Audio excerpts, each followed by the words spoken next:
The wonder of trees.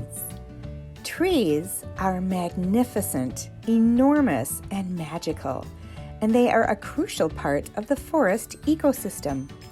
The structure of a tree allows it to be an incredibly successful survivor in some very extreme conditions.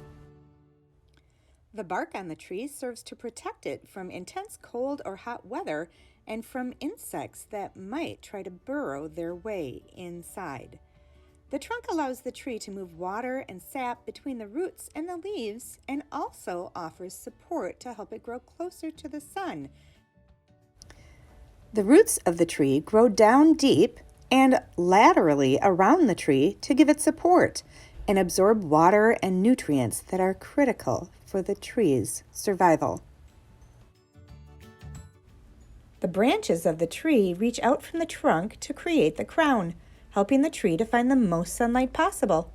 These have to be as strong as the trunk to help support the leaves so they can produce the food for the tree to grow and survive. The leaves are the tree's most important element, being the only way the tree is able to get energy to grow. Since leaves don't have mouths, they need to make their own energy.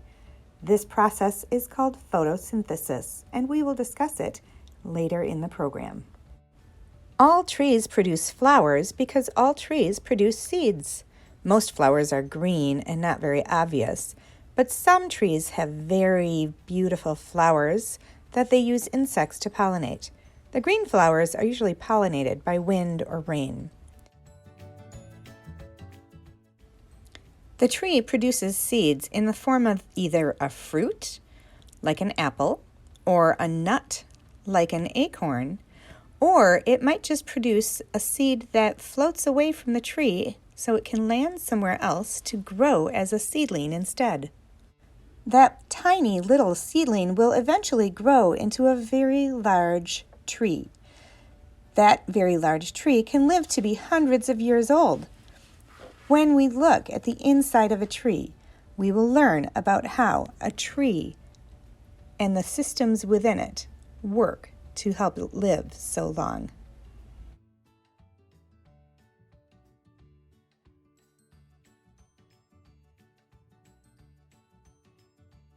You are looking at a cross-section of a tree or a tree cookie. In the tree cookie, you can see all of the rings that represent the tree's life. By looking at a tree cookie, you can tell whether the tree had a good life or not. The very middle of the tree cookie is called a pith, and that represents the very first year of its life. Every ring after that represents another year of growth. Some rings might be wider if there was a lot of rain that year, and some might be more narrow if there was drought. The area surrounding the pith is called heartwood, and this functions as the core of the tree because it's very dense and very strong. No water or sap runs through this part anymore. The layer beyond that is the sapwood, which is filled with cells called xylem and phloem. Xylem cells are in the rings in the inner part of the sapwood, and these transport the water from the roots to the rest of the tree. Phloem cells are the rings around the outer part of the tree that transport the sugar that the leaves make to the rest of the tree. Between the xylem and phloem is the cambium layer, where all the growth for that year is happening. Some of the cells in the cambium layer become new phloem or xylem cells, and some become bark. This is the most important part of the tree because it's what keeps the tree growing. The other thing that's crucial for the tree's survival is the leaf, because the leaf is what the tree uses to make its own food. It does this through a process called photosynthesis, where the tree takes carbon dioxide, the sunlight, and water from the roots. These three elements are used within the chloroplasts, which are green little cells that hold chlorophyll in them and are where photosynthesis actually occurs. When it takes those three elements, the leaf changes the carbon dioxide into oxygen It releases the extra water through water vapor, and it creates sugar for the leaf and the rest of the tree to use as energy so that the tree can continue to grow larger and can continue to grow new leaves.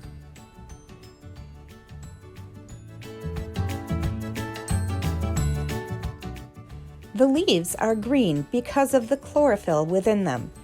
The true colors of the leaves are actually hidden by that chlorophyll. So in fall, it's an interesting thing to watch all the trees lose their green leaves and have them change colors to the beautiful yellows and reds and purples that we see. The crown of the tree, or the top of the tree that's closest to the sun, typically changes color first. That's to help the tree to allow the lower leaves to get as much sugar as it can before those top leaves fall off. The reason why the leaves have to change color and stop photosynthesizing is because in the winter, the tree doesn't receive enough water. The water in the soil freezes in the wintertime, and the leaves can't get the water that they need to photosynthesize. So instead, the leaves start to draw the sugars that they've already created down into their roots, and then the roots hold on to that sap all winter long, waiting until spring when the leaves are able to emerge again. The process of photosynthesis and the structure of trees and the production of water vapor and oxygen from the tree's leaves is one of the most important systems on the planet. This is the basis of our oxygen, of our energy, of everything that we need in an ecosystem to survive.